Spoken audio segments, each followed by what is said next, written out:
18 अक्षौहिणी सेना का विनाश हो चुका है कान्हा। आर्यव्रत के सभी महारथी काल के गाल में समा चुके हैं। अब और कितनी आहुति दी जाएगी इस युद्ध में कान्हा? उत्तर दो। बंद करो ये विनाश, बंद करो ये महाभारत अब।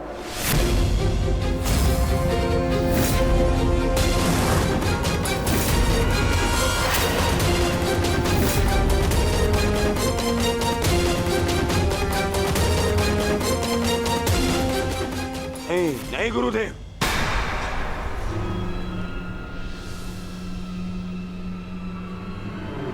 मैं इतना कुछ खो चुका हूं कि अब जब तक मेरा प्रतिशोध पूर्ण ना हो जाए ये युद्ध समाप्त नहीं हो सकता।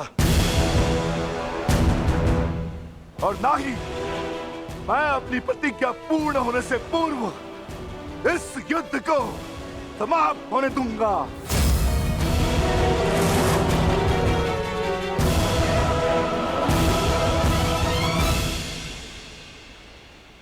तुमने जो प्रतिज्ञा दुर्योधन के लिए ली है, अब उसका पूर्ण होना असंभव है।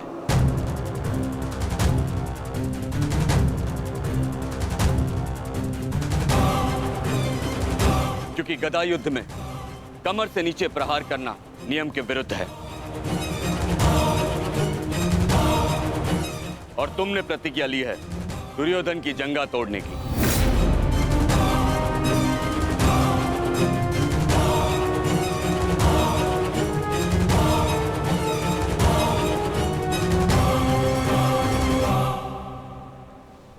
कैसी अनीति दाऊ! महामहिम भीष्म के बाणों की शैया पर जाने के पश्चात इस युद्ध में कोई नीति शेष नहीं रही दाऊ। और फिर आपने तो स्वयं को इस युद्ध से विमुख रखा था ना।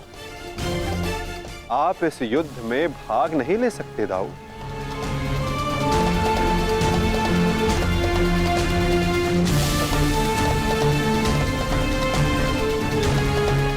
ये युद्ध धर्म स्थापना के लिए है दाऊ। मैं यही तो देखने आया हूं कान्हा कि इस धर्म स्थापना के युद्ध में कोई अधर्म ना हो।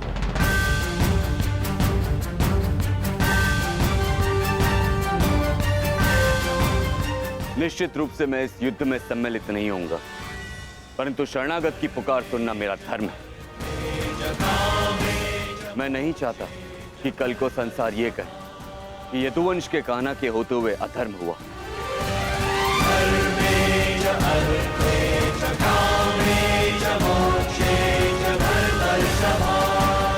यदि ये दोनों युद्ध करना चाहते हैं तो करें।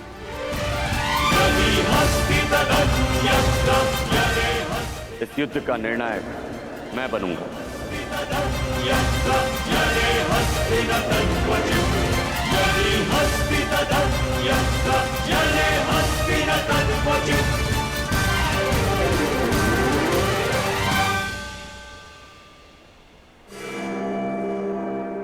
और स्मरण रहे, जिसने भी इस युद्ध में नियमों का उल्लंघन करके विजय पाई, उसे मैं स्वयं अपने हल से समाप्त कर दूंगा।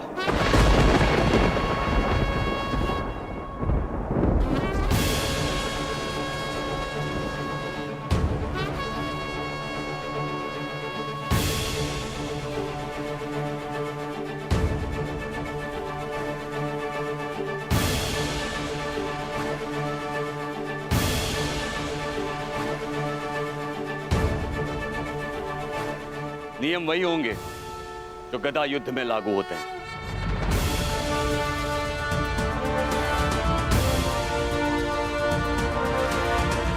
और युद्ध में कोई भी योद्धाओं के मध्य नहीं आ सकेगा।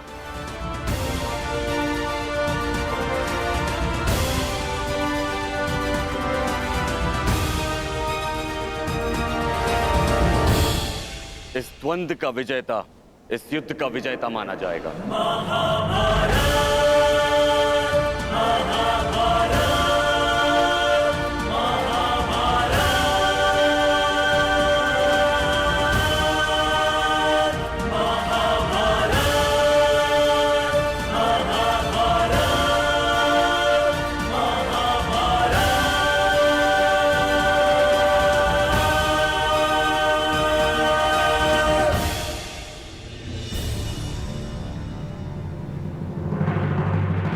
धर्म स्थापना का भार तुम्हारे कंधों पर है विकोदर।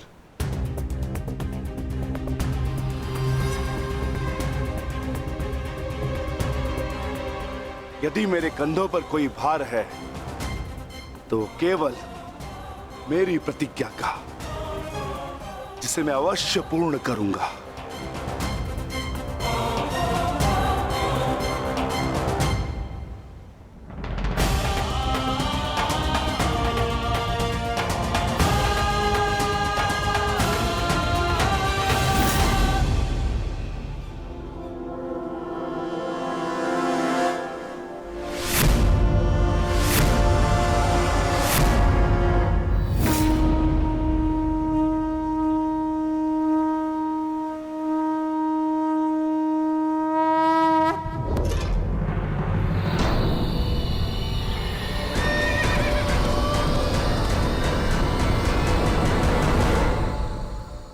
युद्ध प्रारंभ करो।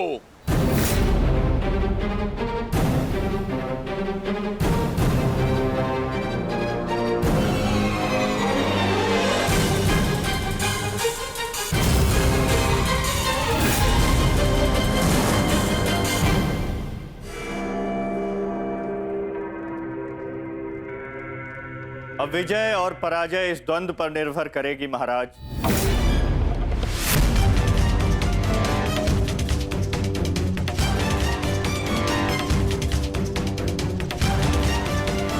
एक ओर प्रतिशोध है तो दूसरी ओर प्रतिज्ञा।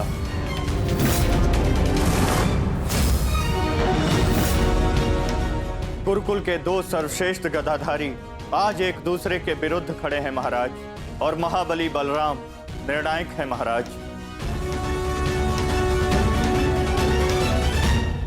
मुझे इस बात में कभी भी संदेह नहीं था संजय कि मेरा पुत्र भीम से श्रेष्ठ गदाधारी है। मुझे पूर्ण विश्वास है कि मेरा पुत्र भीम को अवश्य परास्त करेगा।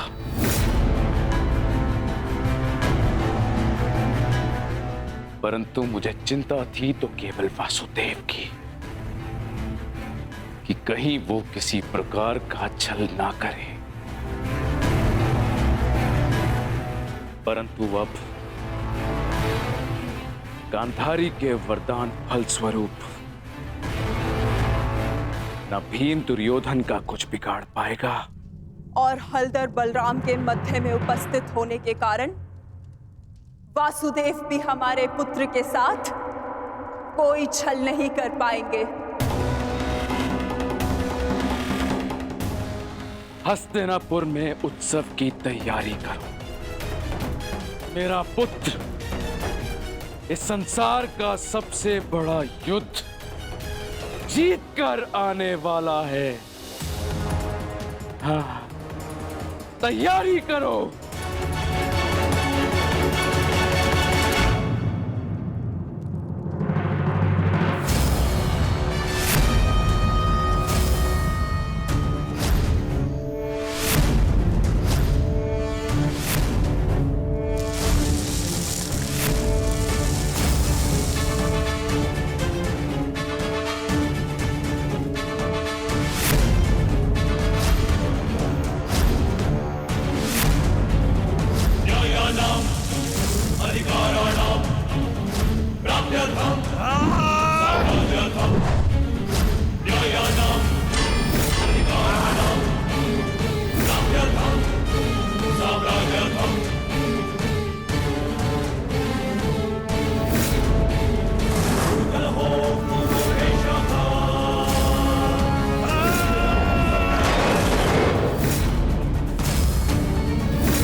माधव मित्र, तुम्हारी विजय निश्चित है।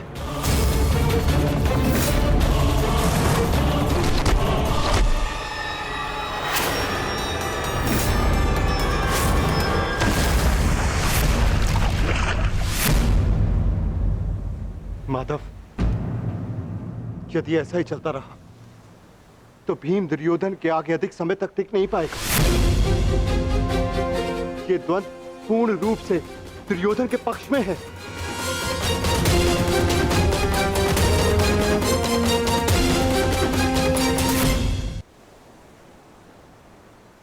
धर्म स्थापना का मार्ग सरल कहां होता है धर्मराज?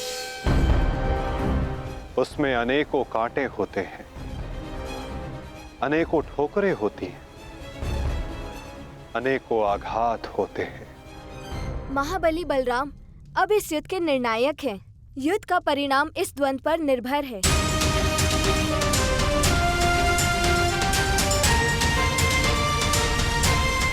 माधव, आप क्या यूं ही देखते रहेंगे?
पराजय तो तेरी निश्चित है भीम।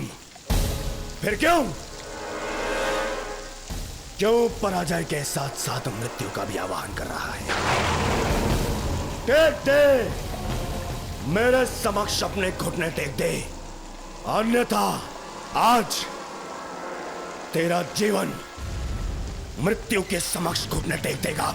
जब मेरे ज्येष्ठ कर्ण ने मरते समय अपना धर्म नहीं छोड़ा तो उनका यह अनुज कैसे छोड़ सकता है? अब यह युद्ध हम में से किसी एक के मृत्यु के पश्चात ही समाप्त होगा। नहीं, वो तेरा ज्येष्ठ नहीं था, कोई संबंध नहीं था तुम्हारे साथ में उसका, क्योंकि कोई अनुज अपने ज्येष्ठ की इस तरह मृत्यु नहीं करता, वो भी छल से। वो केवल मेरा था, मेरा मित्र था वो। तुम्हारा उसके साथ में कोई संबंध नहीं था कोई संबंध।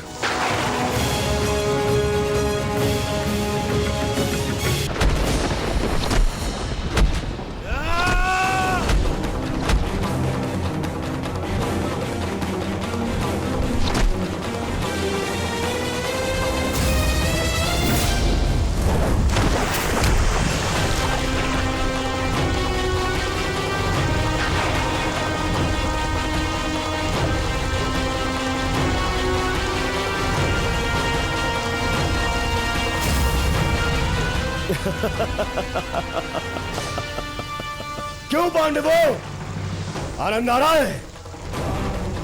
अपने अनुज को ऐसे देखकर आनंद आ रहा है?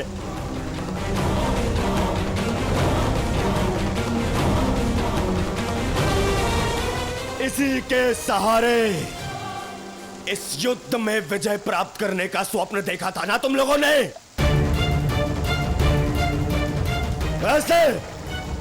ऐसा दिलाएगा ये तुम्हें विजय? हाँ, देखो कैसे लाचार, धरती की गोद में धंसा हुआ है ये।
माधव, यदि ऐसा ही चलता रहा तो भीम दुर्योधन के आगे अधिक समय तक टिक नहीं पाएगा।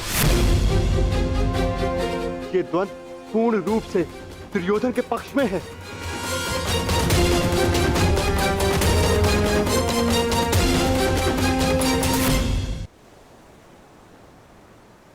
धर्म स्थापना का मार्ग सरल कहां होता है धर्मराज? उसमें अनेकों कांटे होते हैं, अनेकों ठोकरें होती हैं, अनेकों आघात होते हैं। महाबली बलराम अब इस युद्ध के निर्णायक हैं। युद्ध का परिणाम इस द्वंद्व पर निर्भर है।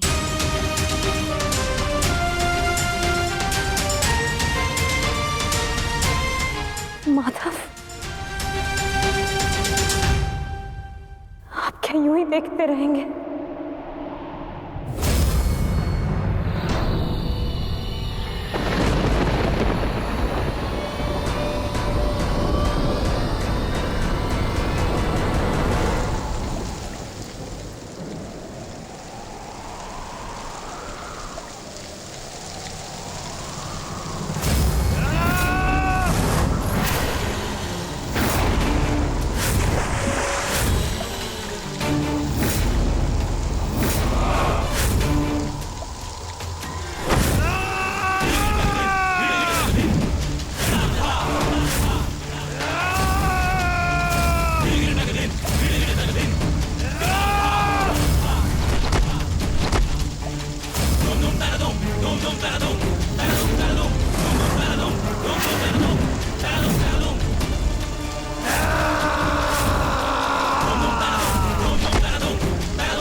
पराजय तो तेरी निश्चित है भीम। फिर क्यों पराजय के साथ साथ मृत्यु का भी आह्वान कर रहा है? टेक दे, मेरे समक्ष अपने घुटने टेक दे, अन्यथा आज तेरा जीवन मृत्यु के समक्ष घुटने टेक देगा। जब मेरे ज्येष्ठ कर्ण ने मरते समय अपना धर्म नहीं छोड़ा तो उनका यह अनुज कैसे छोड़ सकता है? अब यह युद्ध हम में से किसी एक के मृत्यु के पश्चात ही समाप्त होगा। नहीं, वो तेरा ज्येष्ठ नहीं था, कोई संबंध नहीं था तुम्हारे साथ में उसका, क्योंकि कोई अनुज अपने ज्येष्ठ की इस तरह मृत्यु नहीं करता। वो भी छल से। वो केवल मेरा था, मेरा मित्र था वो। तुम्हारा उसके साथ में कोई संबंध नहीं था, नहीं था कोई संबंध।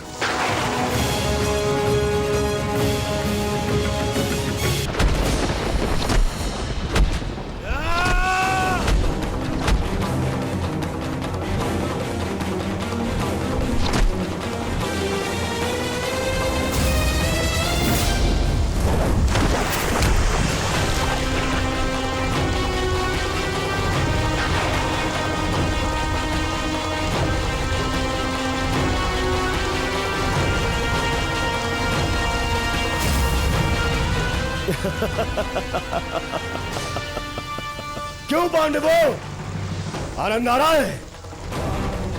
अपने अनुज को ऐसे देखकर आनंद आ रहा है?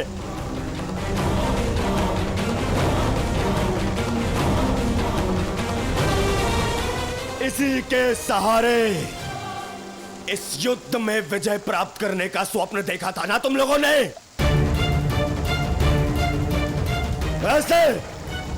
ऐसा दिलाएगा ये तुम्हें विजय? हाँ, देखो कैसे कैसे मेरी लाचार धरती की गोद में धंसा हुआ है ये।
भीम उठिए।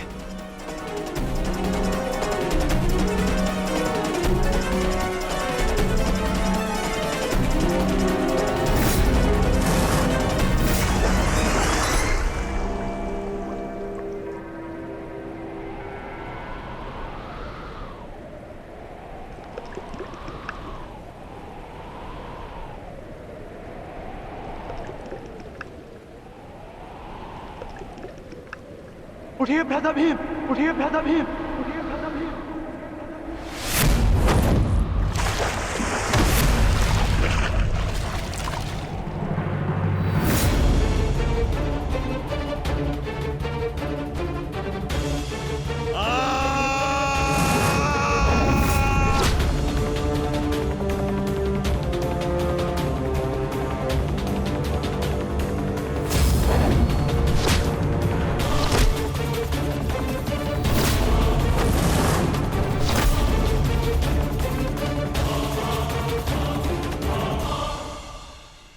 प्रतिज्ञा ली थी ना तुमने कि तुम मेरी जंगा तोड़ेगा।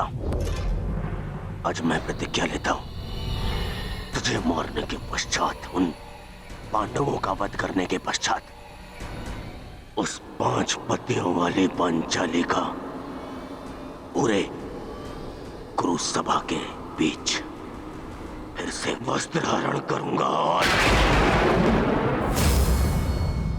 अपनी इसी जंगा पर बिठाऊंगा।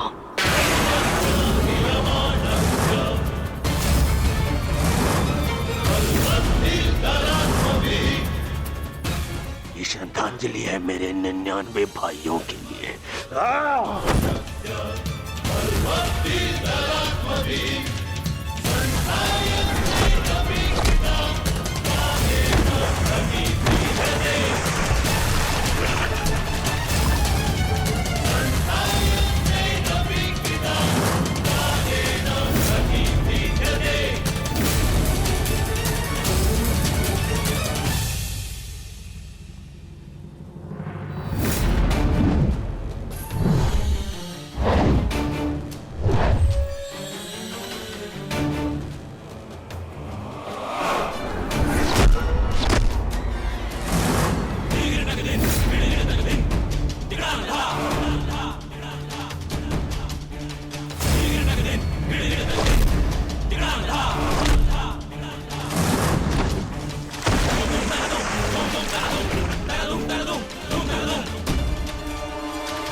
प्रहार करो इस पर।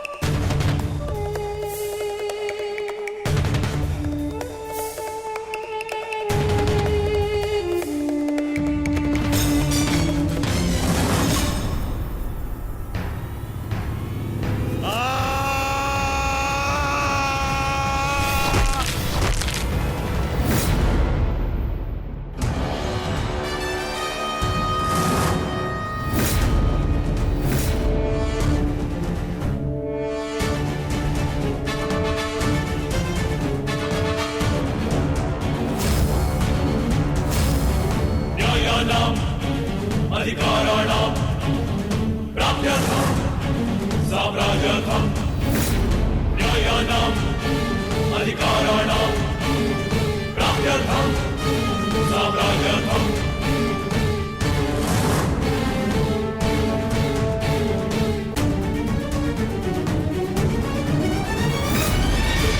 न्यायस्य अन्याये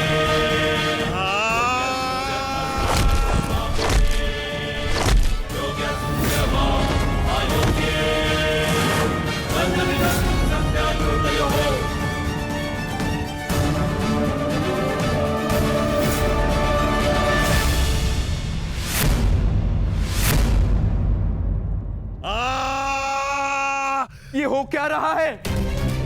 स्वयं महाबली बलराम के होते हुए इस प्रकार नियम का उल्लंघन कैसे हो सकता है? बलराम को कुछ करना होगा, ये छल है। बॉस,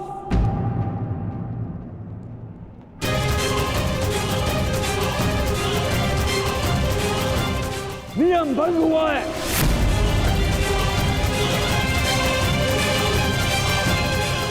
रुक जाइए दाऊ।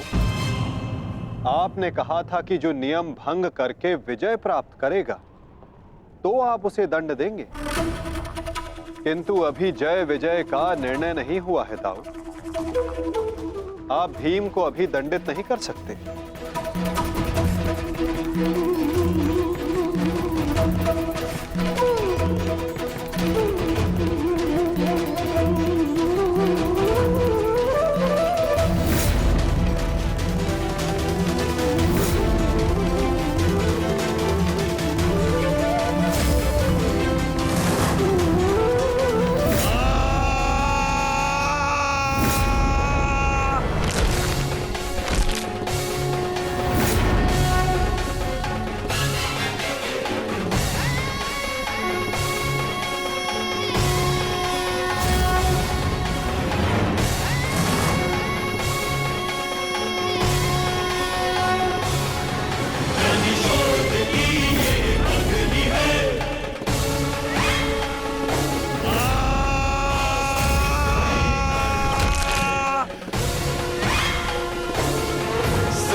मित्र,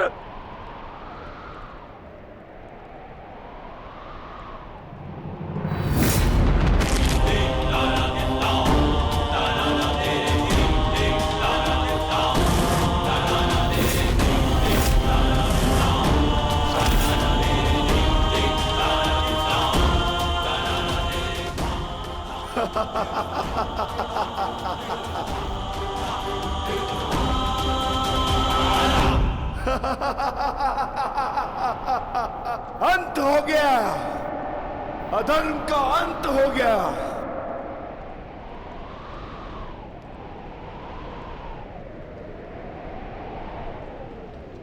ज्येष्ठ, पांचाली से कहना मैंने अपनी प्रतिज्ञा पूर्ण कर ली।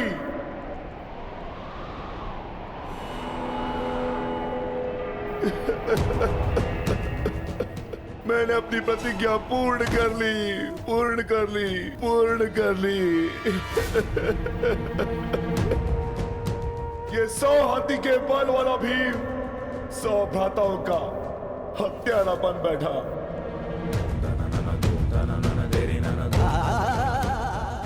आज ये देवपुत्र अपने भ्राताओं का रक्त पीने वाला राक्षस बन बैठा।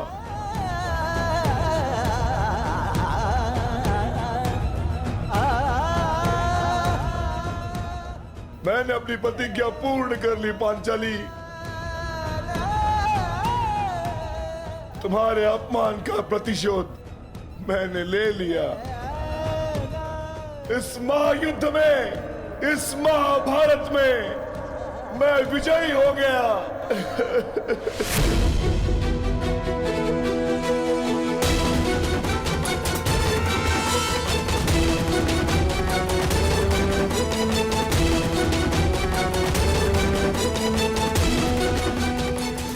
इस महायुद्ध में, इस महाभारत में मैं विजयी हो गया।